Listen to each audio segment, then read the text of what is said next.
Bien que le viol soit un crime, aujourd'hui encore, moins de 1% des viols sont condamnés en France. Les victimes sont souvent encouragées à porter plainte. Mais connaissent-elles les enjeux et les fonctionnements de la justice ? En immersion auprès de l'avocate Aline Lebray et de Farouz Benarkat, une substitute du procureur du tribunal judiciaire de Caen, Justice retrace le parcours des affaires de violences sexuelles, depuis le moment où le mot viol est posé sur des actes, jusqu'au procès. Ce podcast suit les chemins d'Anna, Elliot et Jessica, 3 jeunes adultes qui ont subi des violences sexuelles et cherchent à obtenir justice. Vous écoutez Justice, épisode 1, le viol. Cet épisode contient des témoignages et descriptions explicites de faits de violences sexuelles, notamment sur des personnes mineures qui peuvent être choquantes et heurter la sensibilité. De toute façon, je l'ai cédé, qu'on s'en foutait de ce que je voulais. T'as dit je la vois, t'as dit je la veux, t'as dit je la baisse. Tant pis je la viole, moi je t'aimais. Avec toi, tous tes gestes qui m'étaient destinés. Et quoi que je fasse ou pas, je t'en prie, je suis frivole. Alors je devais me laisser guider, car dans mes yeux d'être reflété l'homme que tu veux incarner. Donc t'as fini par me demander pourquoi je pourrais pas te prendre ça comme. Qu'est-ce que t'es prude, salope. Mais je suis à moi, je suis à moi. J'ai subi un viol à l'âge de 14 ans par mon ex-petite amie et j'ai déposé une plainte qui aujourd'hui a disparu. Anna. J'étais vraiment au tout début de l'adolescence, j'avais 13 ans quand je l'ai rencontré. Je connaissais rien à tout ce qui était amour. J'avais pas vraiment encore eu de grandes relations, etc. J'avais vraiment pas du tout conscience du lien que les gens avaient avec le sexe et pour moi c'était quelque chose qui m'échappait totalement. Et j'avais vraiment une approche de l'amour assez innocente et très enfantine, en fait, un peu comme une enfant qui rêverait d'un conte de fées, de princesse et de prince charmant. Et voilà. J'étais vraiment pas prête, je voulais vraiment attendre. J'imaginais, pour donner une idée, faire ça vers 17-18 ans, donc j'étais vraiment loin du compte. Et pour moi, c'était forcément quelque chose, c'était un peu comme un gros câlin, quoi. C'était une preuve d'amour.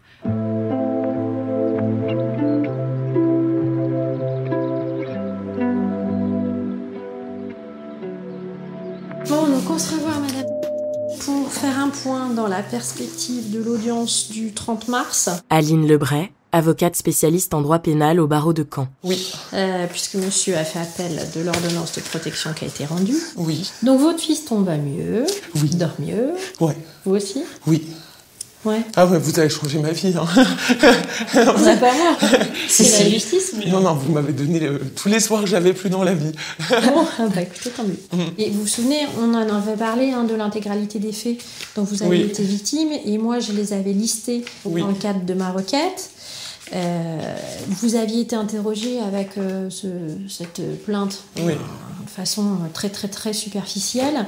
Moi j'avais listé insulte, humiliation, vérification du contenu de votre téléphone. Oui, c'est comme ça qu'il m'a volé les photos dedans. Voilà. Violence psychologique, c'est les humiliations, les insultes, tout ça. Coups dans les murs du domicile. Violence physique, bien évidemment.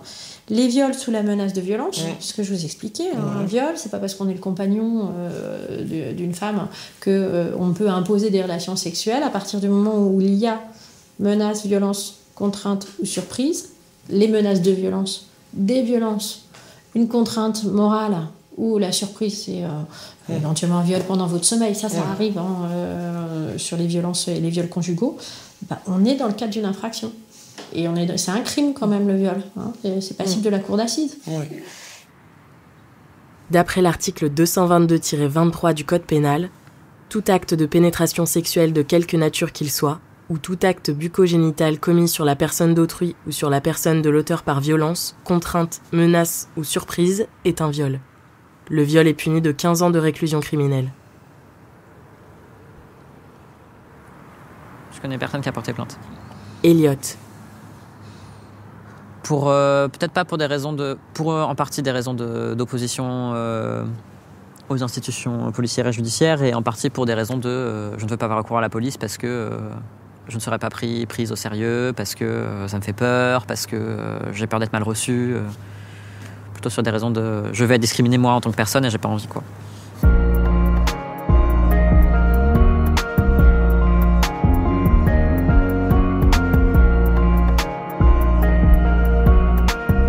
Tribunal judiciaire de Caen, à la permanence du parquet du traitement en temps réel. Je vous ai pas entendu, madame. Pardon ? On a des appels des enquêteurs de gendarmerie et de police qui ont été saisis d'une plainte ou qui ont placé quelqu'un en garde à vue et ils nous rendent compte, c'est-à-dire qu'ils vont résumer l'affaire. Farouz Benarkat, substitute du procureur de la République au tribunal judiciaire de Caen. On peut orienter donc ces procédures en renvoyant en enquête parce qu'on a besoin d'éléments. On peut classer ces procédures parce qu'il n'y a aucun élément qui permette de partir en poursuite ou éventuellement ouvrir une information. Peut-être que la difficulté, c'est de garder la même concentration tout au long de la journée et de la semaine pour tous les dossiers.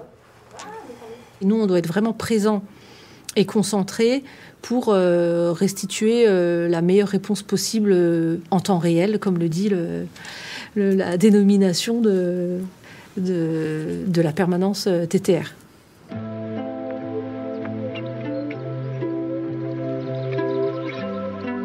Farouz Benarkat, bonjour. Donc, attendez, je récapitule. Donc, j'ai des mineurs qui sont en couple, 14 et 13 ans. Ils ont une relation amoureuse, ils ont un flirt. La jeune fille, elle dépose plainte lorsqu'elle a 18 ans.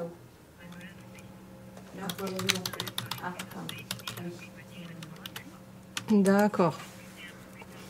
Il l'a d'abord bloquée par le bras, il l'a plaquée sur le lit et il l'a sodomisée de force.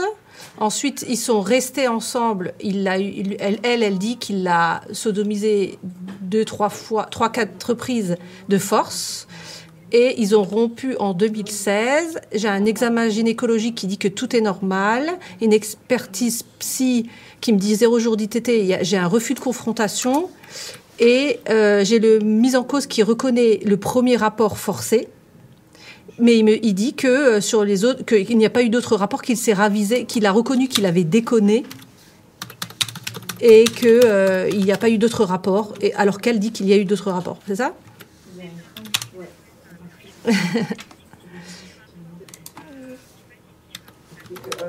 En disant qu'il a entendu la respiration de sa copine s'accélérer, pour lui, il en a déduit un accord. Pour elle, elle était consentante.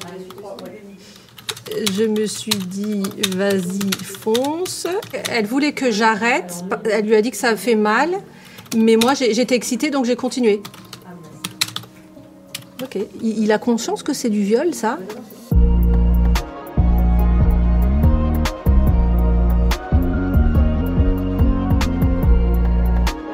Tout a commencé sur un site de rencontre. Jessica. J'ai l'impression d'avoir discuté avec une personne et d'en rencontrer une deuxième. C'est-à-dire d'avoir discuté avec la personne de 18-19 ans et finalement de rencontrer une personne de 40 ans.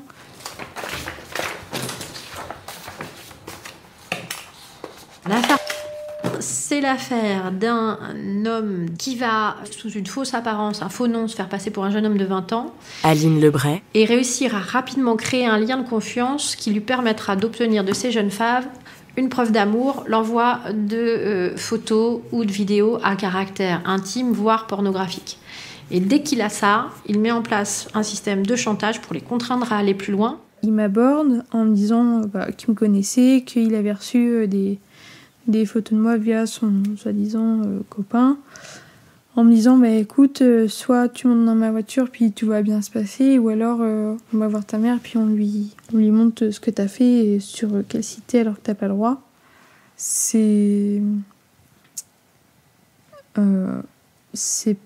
pas quelque chose qu'on peut imaginer à 15 ans, de découvrir la sexualité par une agression. Donc, on se voit aujourd'hui pour préparer l'audience des 3 prochains jours. Oui. Aline Lebray, avocate spécialiste en droit pénal au barreau de Caen. Pour faire un point global sur à la fois comment ça se passe. C'est vraiment l'essentiel de notre discussion, c'est comment ça va se passer pour vous rassurer que vous ne soyez pas perdus au milieu de ce procès.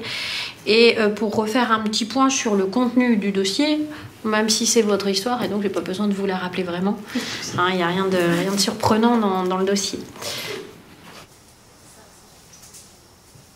Assister des victimes, c'est forcément assister des personnes fragilisées et touchantes. Donc on va vouloir presque faire plus que notre travail d'avocat. Bon, on travaille forcément mieux pour des gens pour qui on a de l'empathie et de l'affection. Il faut que je les aime un peu, mes clients. Voilà, je les aime toujours un peu. Mais Voilà, je mets la barrière suffisante pour ne pas passer mes soirées à m'inquiéter pour eux. Les seules choses qu'on me porte par contre tout le temps, c'est le stress d'avoir bien fait son travail.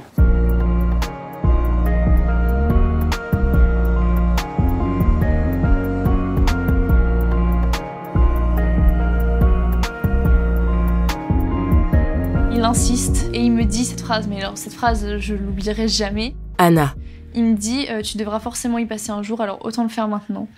Je suis vide en fait. Genre, je suis juste un objet qui l'emmène d'un point A à un point B et je ressens rien, j'ai même pas peur. J'ai même pas peur parce que je sais rien en fait. Justement, je suis complètement ailleurs, je suis pas là.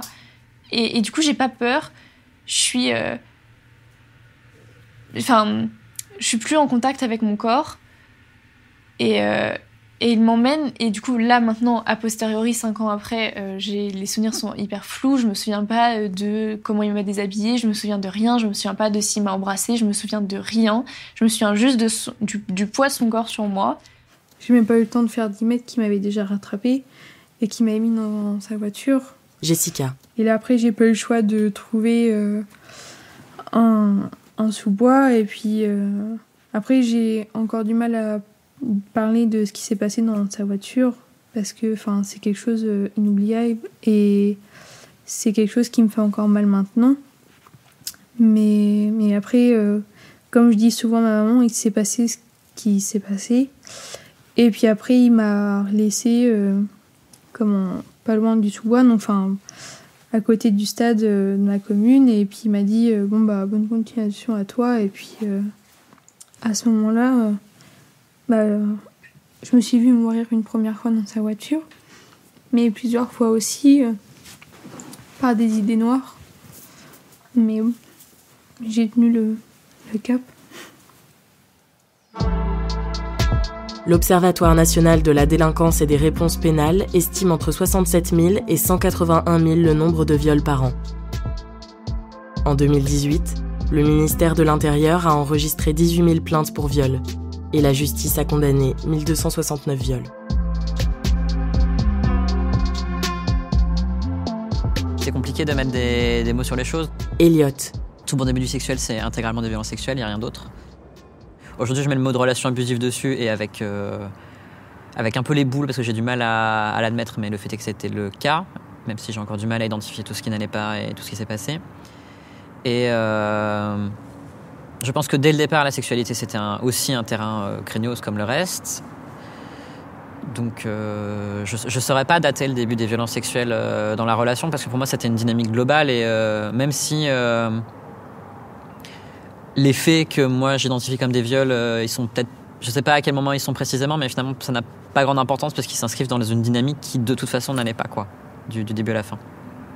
Je pense que j'ai commencé à avoir des prémices de réflexion sur ça en septembre-octobre là, et que c'est en février que j'ai posé le mot viol dessus de manière claire.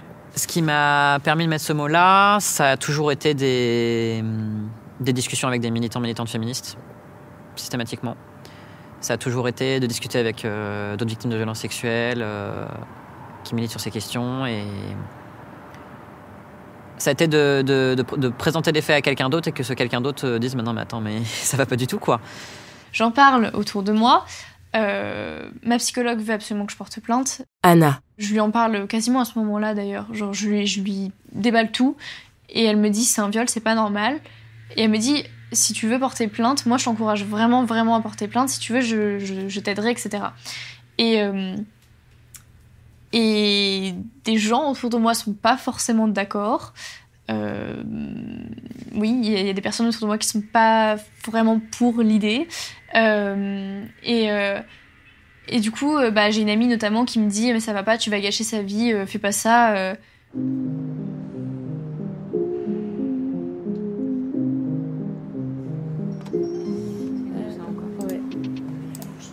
Alors je te laisse le prendre.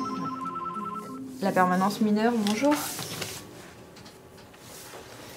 Ouais.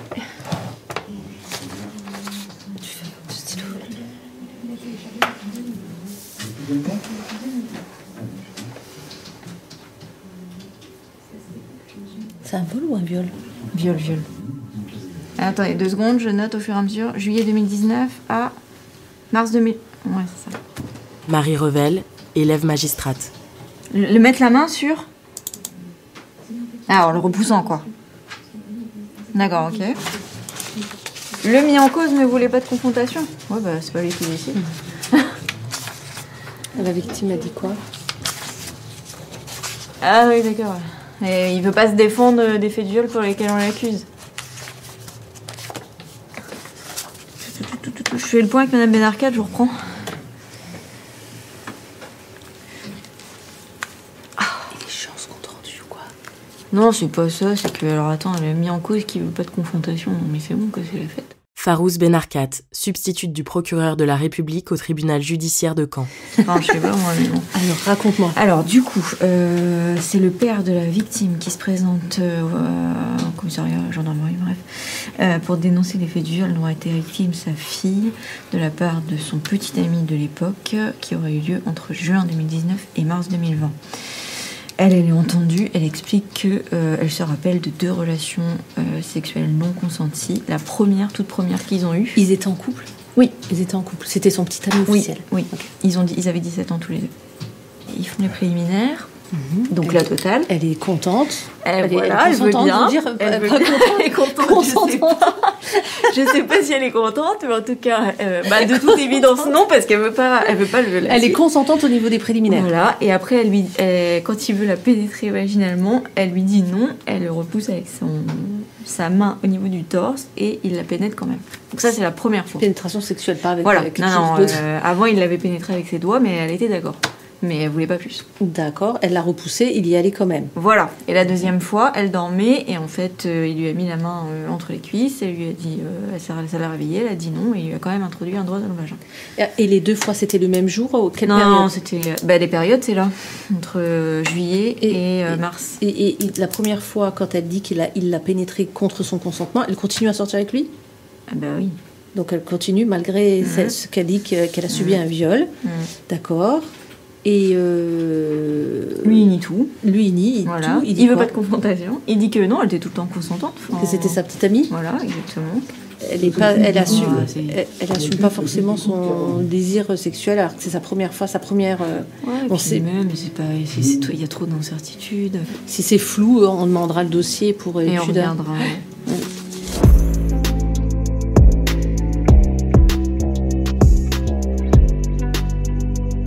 Souvent, quand j'explique ça, on me dit « Mais c'était ton copain, tu devais être amoureuse de lui, c'est bizarre que t'aies pas eu de désir pour lui. » Anna. Sauf que j'avais vraiment, mon corps était pas du tout prêt, mon corps était pas capable de ressentir le désir. Et d'ailleurs aujourd'hui c'est encore le cas en soi parce que du coup maintenant j'ai ces séquelles là. T'apprends pas ça quand t'es ado, quoi, que en fait ton consentement tu peux le prendre, le retirer au sein d'une même soirée, au sein d'une même heure, au sein d'une même minute, que c'est pas parce que t'es en relation avec quelqu'un que. Elliot. Elle est autorisée à te faire tout et n'importe quoi jusqu'à la fin de la relation. En plus, j'avais une image complètement stéréotypée du viol. Pour moi, un viol, c'était forcément par un inconnu dans une ruelle un soir où on crie, etc. Et du coup, forcément, je le vivais pas comme un viol. Mais du coup, à chaque fois qu'on se voyait, j'y passais. À chaque fois, vers le milieu de notre relation, à tous les mercredis, j'allais chez lui et à chaque fois, j'y passais. Et c'était systématique en fait, donc je le saurais pas compter, mais c'est un nombre incalculable de fois. C'était une époque de ma vie où je ne voulais pas de pénétration vaginale, c'était clair et net dans ma tête, d'aucune manière, à aucun moment. Et c'est une période où il y a des personnes qui m'ont pénétré parce qu'elles n'ont juste pas vérifié, parce qu'on n'en a pas parlé avant, parce qu'on n'en a pas parlé pendant, et qui n'ont pas vérifié avant de le faire, qui ne se sont pas arrêtés en le faisant, qui n'ont rien, qui ont considéré que dans le cadre d'une relation consentie, on pouvait visiblement faire toutes les pratiques, et notamment visiblement quand on a un vagin, c'est ok de le pénétrer sans poser la question, puisque nécessairement ça fait partie du truc, quoi. Je veux que justice soit faite pour moi. Jessica. Et surtout que pour lui, il arrête.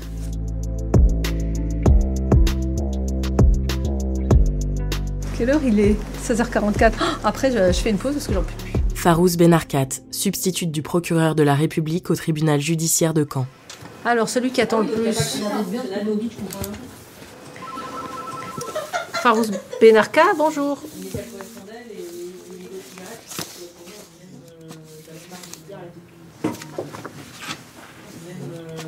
Voilà, il y a plusieurs sortes de maïs complètement détruites.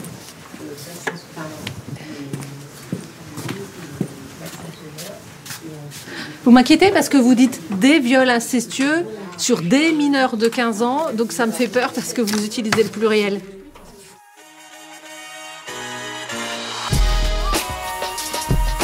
Vous venez d'écouter Justice. Si vous avez aimé ce podcast, vous pouvez vous abonner sur votre plateforme de podcast préférée et suivre Initial Studio sur les réseaux sociaux.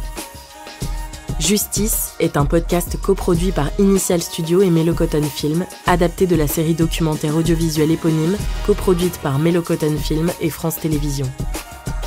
Cet épisode a été écrit par Marion Guégan et Marie Chartron et réalisé par Marion Guégan. Production exécutive du podcast, Initial Studio. Production éditoriale, Sarah Koskiewicz. Montage, Camille Legras. Avec la voix d'Alix Martineau.